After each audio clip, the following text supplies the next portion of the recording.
My man, Chris. What's going on? Nothing much, man. Hanging in there. Thank you for being here, man. Absolutely, absolutely. How's the energy? How the atmosphere today? How do you feel? Emerge is always good. It's always good, and it's definitely with helping some inner city kids out, bringing them to Emerge.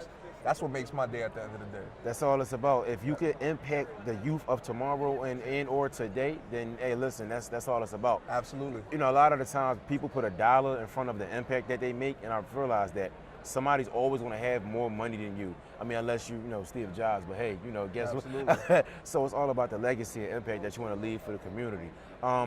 Network for teaching entrepreneurs. Give us a rundown of your business, what you're a part of, and why is it important to you? All right, it's totally not my business. Okay. I'm definitely part of many, one of many.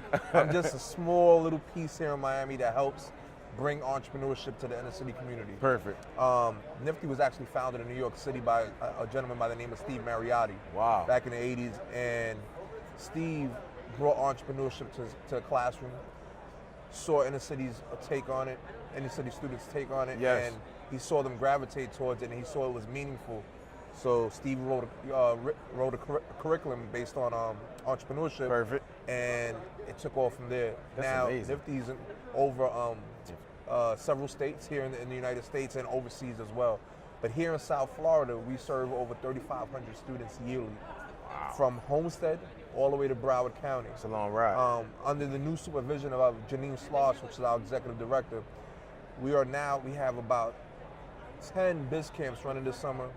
One startup summer camp, which is for our alumni students. Each student gets $1,000. That's amazing. To attend, and they get $500 to start their company and a laptop.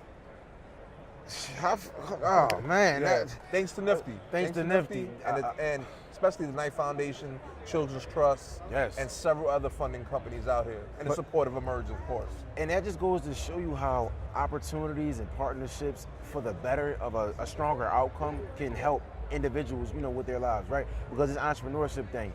People think I'm going to create a business, I'm going to create a service, a product. Well, it's not just that easy. But we're getting our students started at young ages because they're so creative, they're so driven.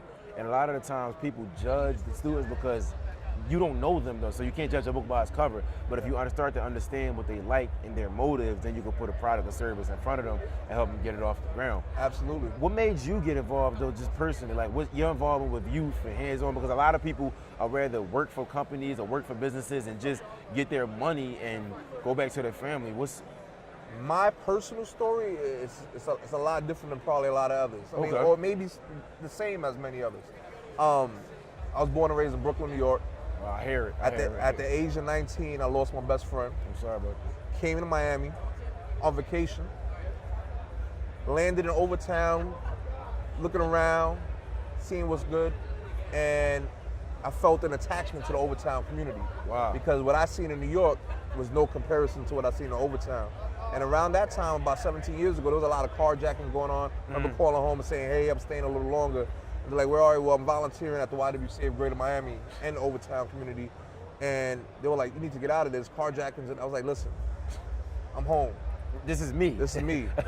And when I saw I can take one life and make a small little dent, not a big dent, a small dent, because it takes the whole community to make a big dent. Yep. So when I saw the small dent and saw how the student reacted the following day to what I just did by verbally just talking to a young teen, it was amazing. And then after that, I kept volunteering, then money started drying out.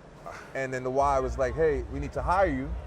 They hired me. I was with them through the Intel Computer Clubhouse Network. Yes, sir. And a lady by the name of Alice Horn, who was the former CEO of Kid Ventures, said, hey, you should do this program with your students. So I said, hey, we got a heat press machine. We got kids that do Photoshop at the age of 13. And she was like, what? I was like, all right. So we did t-shirts. We went and sold them at the Teachers Credit Union. She says, those shirts are $10 he's selling for. You need to make like bookmarks for 25 cents or something that's gonna sell. I said, the shirts are gonna sell. Don't worry about that. I got this. The kids went in and we sold out quicker than the bookmarks, quicker than the gift cards, and everything else. And then she kind of recruited me in. She's seeing your value now. She used an asset. Okay.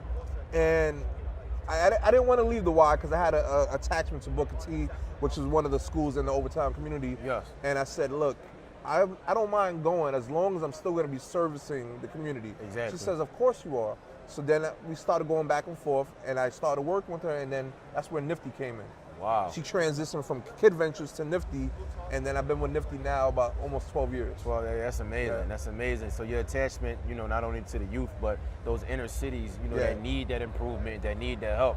And it's crazy throughout I want to officially a year now working with kids hands-on, whether you're 21 on up or 10 on down, they all have dreams and motives, but if they're not getting no support, as I stated, then they probably feel like some type of emptiness. But if they see others are winning and they could get a part of a winning team or create something for themselves, and that shows entrepreneurship. Yeah. So I wanted to ask, your program, now you said different states, different states? So we have from New York all the way here to Miami, Cali,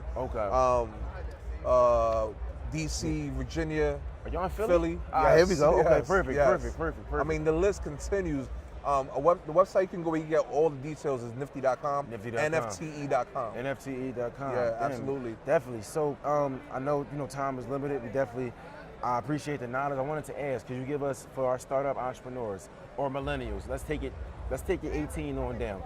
Give me 3 things that they should focus on and pieces of advice. All right, and I'm gonna speak to you now, not from NFTE's perspective, I'm gonna speak to you from Chris' perspective, because I'm also an entrepreneur. Perfect. So 3 pieces of advice when starting a company is, 1, your target market. Target market. The need for whatever it is that you want to create. And 3rd, which is probably be the first thing that you really need to think about, is what's your passion? Yes. What do you have a passion for? Do not follow the dollar. At all. Follow the passion, and the dollar will follow you at the end of the day. That's all we can. Passion, target market, do not follow the money. The money will never make you happy. It'll make you happy for a current moment, but listen, somebody's gonna have more to you at one point. Chris, appreciate your time, man. Got it, man.